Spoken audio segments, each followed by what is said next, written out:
Hi friends, मैं संजीव और आज मैं इस वीडियो में जनगणना के ऊपर जिक्र करने वाला हूँ। जनगणना 2011।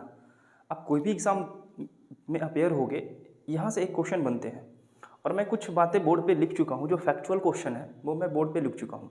आप इसका स्क्रीनशॉट भी ले सकते हो और वन बाई वन मैं इस पर जिक्र करने वाला हूँ। इसके अलावा कुछ बातें और हैं जिस पर मैं बात करूँगा। तो चलते हैं जनगणना। जनगणना कराई क्यों जाती है और जनगणना कराने से हमारे देश को फ़ायदा क्या होता है। तो कहा जाता है किसी भी देश की आर्थिक विकास के लिए जनसंख्या महत्वपूर्ण भूमिका निभाती है और जनसंख्या से हमें ये पता चलता है कि हमारे देश की स्थिति कैसी है और हमारे देश में कितने ऐसे लोग हैं जो हमारे देश की आर्थिक व्यवस्था में सहायता कर रहे हैं। इसलिए जनगणना कराई जाती है। जब आप देखे होंगे कि जनगणना करने वाले आते होंगे तो आपसे कुछ सवाल पूछते होंगे। तो सर्वप्रथम जब जनगणना कराई गई थी उस समय 15 सवाल पूछे गए थे और वर्तमान 2011 में जब जनगणना कराई गई इस समय 21 प्रश्न पूछे गए थे। और प्रश्नों में से कुछ प्रश्न होते हैं कि आपके घर में कमरे कितने हैं, आपके पास टीवी है या नहीं है, आप एलपीजी गैस पे खाना बनाते हो कि नहीं बनाते हो। ये सारे क्वेश्चन जनगणना में ऐड किए जाते हैं ताकि हमारे देश की स्थिति का जायजा लिया जाए। ठीक है, हम टू द पॉइंट चलते हैं। 2011 की जनगणना में क्या क्या बातें सामने निकल के आती है और एग्जाम के पॉइंट ऑफ व्यू से क्या इंपॉर्टेंट होता है उस पर बात करते हैं। सबसे पहले जनगणना की बात प्राचीन काल में हुई थी अर्थशास्त्र, और अर्थशास्त्र पुस्तक के लेखक है कौटिल्य। आप सब जानते होंगे कौटिल्य, चाणक्य या विष्णुगुप्त जो चंद्रगुप्त मौर्य के दरबार में रहते थे, मैं आपको बताया था। उसी समय जनगणना का प्राचीन काल में जिक्र मिलता है हमें। अगर मुगल काल में आते हैं तो एक पुस्तक लिखी गई थी आईने अकबरी, और आईने अकबरी पुस्तक के लेखक है अबुल फजल।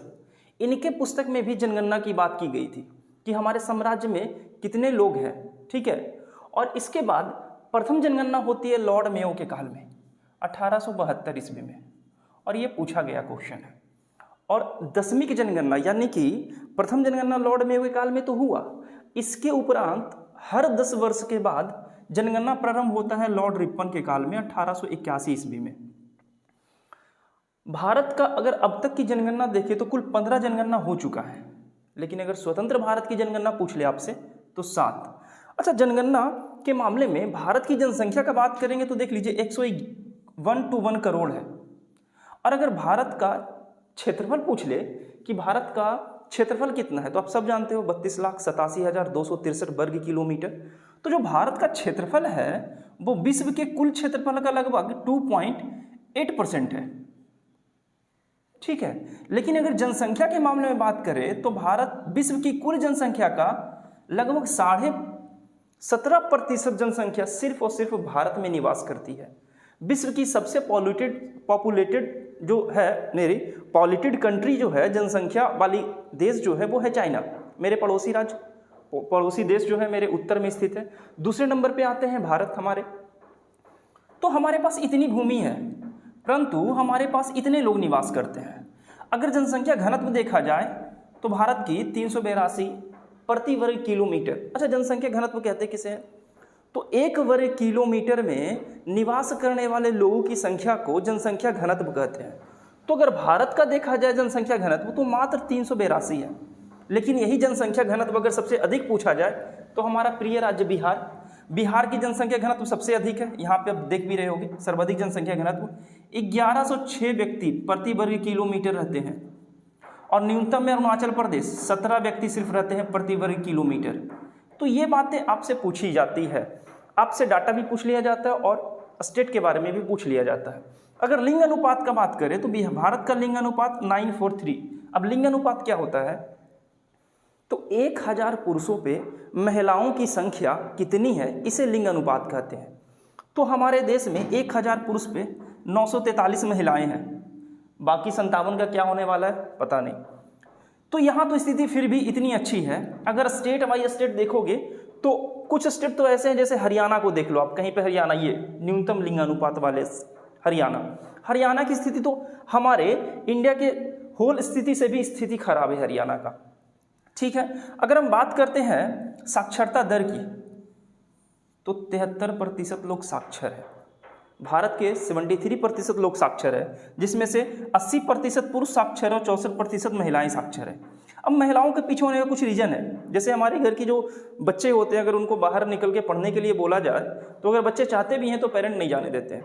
तो इस स्थिति के कारण भी यानी और शिक्षा भी एक महत्वपूर्ण भूमिका निभा रहा है कि स्त्रियां पीछे हो जा रही है शिक्षा के क्षेत्र में, लेकिन फिर भी बड़े पैमाने पे अच्छे अच्छे काम कर ले रही है। जैसे भारत की अभी दूसरी राष्ट्रपति बनी है द्रौपदी मुर्मू, ठीक है। अच्छा, ये अफवाह हो रहा है कि द्रौपदी मुर्मू पहली जनजातीय महिला है जो राष्ट्रपति बनी है, ठीक है, लेकिन सबसे इंपॉर्टेंट बात ये होनी चाहिए कि भारत की दूसरी महिला राष्ट्रपति द्रौपदी मुर्मू बनी है। तो महिलाएं कहाँ तक पहुँच जा रही है आप ये सोच सकते हो। दशकीय वृद्धि का बात करें 17.7% है, और अगर 1991 से 2001 का दशकीय वृद्धि का बात कर ले तो लगभग 21% था। यानी दशकीय वृद्धि में कमी आई है लेकिन जनसंख्या बढ़ी है। जनसंख्या लगभग 17% बढ़ गई है। जनसंख्या पहले लगभग 80 करोड़ के आसपास थी, 80 यानी 85 करोड़ के आसपास, जो अभी 121 करोड़ के आसपास जनसंख्या हमारी हो चुकी है देश की। तो दशकीय वृद्धि 17 से बन है, और सर्वाधिक अनुसूचित जाति निवास करते हैं यूपी में, और सबसे कम निवास करते हैं मिजोरम में। और यहाँ से एक क्वेश्चन बनता है, और मैं बार बार बोलता हूँ कि अगर आप जब भी एग्जाम में बैठो तो अच्छे से क्वेश्चन को देख लिया करो, पढ़ लिया करो। यहाँ पे बोल रहा है सर्वाधिक अनुसूचित जाति वाले राज्य। अगर सर्वाधिक अनुसूचित जाति पूछ ले तो यूपी, और अगर सर्वाधिक अनुसूचित जाति प्रतिशत पूछ ले तो पंजाब हो जाएगा, क्योंकि एरिया वाइज पंजाब जो है यूपी से छोटा है, ठीक है। अब चलते सर्वाधिक क्षेत्रफल वाले राज्य। तो आपको पता होगा राजस्थान के बाद कौन से आएंगे, तो मध्य प्रदेश, और मध्य प्रदेश के बाद कौन सा, तो क्षेत्रफल के हिसाब से सबसे बड़ा राज्य भारत का राजस्थान है। सर्वाधिक जनसंख्या के मामले में बात करें तो यूपी पहले नंबर पे आता है, महाराष्ट्र दूसरे नंबर पे आता है, और बिहार तीसरे नंबर पे आता है। बिहार की जनसंख्या लगभग 10,40,99,465 है, लगभग ने एग्जैक्ट में बता दिया, और यूपी की जनसंख्या लगभग 21 करोड़ है, ठीक है। तो अब देखते हैं न्यूनतम जनसंख्या। अच्छा, लाइट थोड़ी कम गई होगी, लाइट चला गया, फिर भी आई होप कि आपको अच्छे से दिखाई दे रहा हो। कंटिन्यू कर रहे हैं हम। न्यूनतम जनसंख्या का बात करें तो सिक्किम, और सिक्किम के बारे में आप जान रहे होंगे, कभी कभी क्वेश्चन पूछ देता है कि भारत का उस एकमात्र राज्य का नाम बताइए जो भारत के एकमात्र राज्य को छूता है और अपने 3 पड़ोसी देशों को छूता है, तो वो हो जाएगा हमारा सिक्किम। अच्छा, थोड़ा सा 1 मिनट, तो वो हो जाएगा हमारा सिक्किम। अरे, अब आगे बात कर लेते हैं थोड़ा कि सर्वाधिक न्यूनतम जनसंख्या हमारी सिक्किम की है, लेकिन सर्वाधिक दशकीय वृद्धि पूछ ले तो, यानी 10 साल में सबसे अधिक वृद्धि किस राज्य में हुई है, तो वो है मेघालय। और नागालैंड भारत का ऐसा राज्य है जहां जनसंख्या बढ़ने के बजाय जनसंख्या कम गई, इसीलिए मैं यहाँ पे माइनस लिख दिया हूँ, निगेटिव हो गई थी। सर्वाधिक जनसंख्या जनजाति का बात करें, यहाँ पे जनजाति है, तो सर्वाधिक जनसंख्या जनजाति का बात करें तो ये है हमारा एमपी में। न्यूनतम जनसंख्या जो जनजाति का है वो है गोवा में। लेकिन अगर प्रतिशत के मामले में पूछ दे तो, यानी भारत का उस राज्य का नाम बताइए जहां जनजाति प्रतिशत सबसे अधिक है, तो वो हो जाएगा हमारा मिजोरम। ये एक फैक्ट भी आप याद रखिएगा। आगे, सर्वाधिक जनसंख्या घनत्व में बता ही दिया। सर्वाधिक साक्षरता दर केरल का है, और केरल में लगभग 99% लोग साक्षर हैं। सबसे खराब स्थिति बिहार की है। अच्छा, यहाँ पे एक ही बात देख लो कि बिहार से 2000 में अलग हुआ है झारखंड, 15 नवंबर को 2000 को, लेकिन फिर भी झारखंड की स्थिति बिहार से अच्छी है। झारखंड चौथे नंबर पे आता है, जबकि बिहार नीचे से पहले नंबर पे आता है। सर्वाधिक लिंगानुपात केरला में है और सबसे कम हरियाणा में है। अब कुछ छोटी बातें लिंगानुपात के मामले में, अगर शहर को देखें और ग्रामीण क्षेत्र को देखो तो शहरी लोग कहते हैं ना वी आर एजुकेटेड, ऐसा कुछ बात नहीं होता यार। एजुकेटेड है तो फिर लिंगानुपात इतना कम क्यों, यानी स्त्रियों की जन्म दर इतना कम क्यों है ग्रामीण क्षेत्रों की अपेक्षा, देख लीजिए। जबकि ग्रामीण क्षेत्र में ना तो मेडिकल फैसिलिटी मुहैया होता है, ना तो शिक्षा अच्छी है, यानी आर्थिक स्थिति और राजनीतिक स्थिति बिल्कुल खराब है ग्रामीण क्षेत्रों में। फिर भी ग्रामीण की स्थिति देख लो कि लिंग अनुपात 949 है और शहर का 929। सब चीज होने के बावजूद भी तो कहते हैं ना, जो जितना शिक्षित हो जाता है उतने ही बेवकूफ़ हो जाते हैं। बट फिर भी अब आगे चलते हैं। ये सारी बातें तो हो गई, इसके बाद भी कुछ इंपॉर्टेंट बातें हैं। जैसे अगर हम बात कर ले कि बच्चों की स्थिति के बारे में कि बच्चों का लिंगानुपात कितना है, तो अगर इसको मैं इरेज कर दे रहा हूँ, जब तक आप स्क्रीनशॉट ले लो। और हाँ, अगर आप लाइक नहीं किए तो एक लाइक भी कर दीजिएगा। मैं इसे इरेज कर दे रहा हूँ और थोड़ी बातें और बच रही है जो मैं यहाँ पे मेंशन कर दे रहा हूँ। और इससे ज़्यादा क्वेश्चन पूछते भी नहीं एग्जाम में। अगर आप कभी जनगणना पढ़ोगे या सेट लगाओगे, एमसीक्यू लगाओगे, तो आप देख लोगे कि इससे ज़्यादा क्वेश्चन पूछता भी नहीं है। और अगर पूछ ले तो बदकिस्मती है यार अपना, और क्या कर सकते हैं। बट आई होप कि इतना ही क्वेश्चन पूछेगा, बट फिर भी कुछ मैं बातें मेंशन कर दे रहा हूँ। अगर बच्चों का लिंगानुपात पूछ ले तो बच्चों का लिंगानुपात जो था, अगर मैं पिछले बार का बात करूँ तो था 927, यानी 1000 में 927 बच्चे थे। कब? ये स्थिति थी 1991 से 2001 के बीच में। लेकिन अभी स्थिति गंदी हो गई, 1919 हो गई, 919। कब? 2001 से लेकर 2011 के बीच में। यानी लिंगानुपात बच्चों का ये दर्शाता है कि हमारी आने वाली जो पीढ़ी है, जब हम महिलाओं और पुरुषों का जनसंख्या लिंगानुपात निकालेंगे तो स्थिति, अभी बच्चों की स्थिति खराब है तो जाहिर सी बात है आगे भी स्थिति दयनीय हो जाएगी। इसके अलावा थोड़ी सी बातें और बच रही, धार्मिक जनगणना। और धार्मिक जनगणना से क्वेश्चन पूछ देता है, तो एक बार धार्मिक जनगणना देख लेते हैं।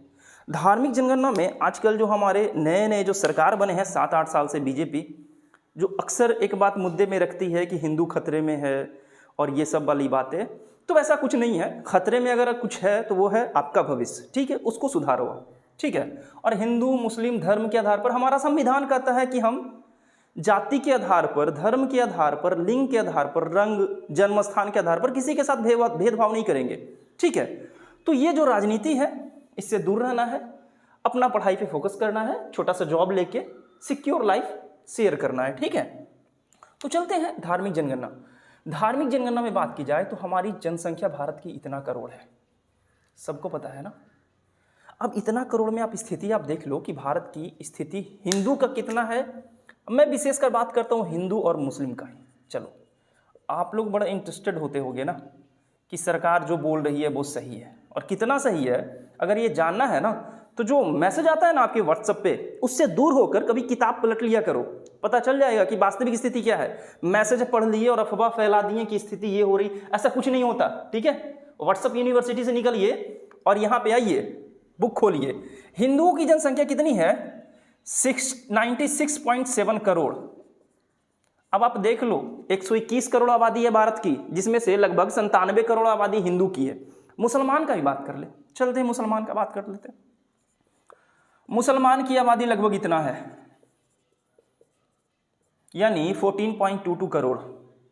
अब आप यहां पे देख लो कि कितना बड़ा गैप है हिंदू मुसलमान में, ठीक है। जो आप चिल्लाते हो ना मुस्लिम मुस्लिम और मुस्लिम कंट्री हो जाएगी इंडिया, ऐसा कभी नहीं होगा। अच्छा, एक बात बताओ, दिल्ली डायनेस्टी, यानी सबसे पहले मुसलमान जब भारत में आया था वो था मोहम्मद बिन कासिम, 712 में आया, ठीक है। उसके बाद भारत में मुसलमानों का विस्तार हुआ। मुसलमान में दिल्ली डायनेस्टी लगभग 1206 से लेके 1526, यानी लगभग 320 साल तक उधर राज्य करते हैं। इसके बाद 1526 से लेके लगभग 1700 ईस्वी तक राज्य करते हैं मुगल, यानी लगभग 600 सालों तक राज्य करते हैं मुसलमान।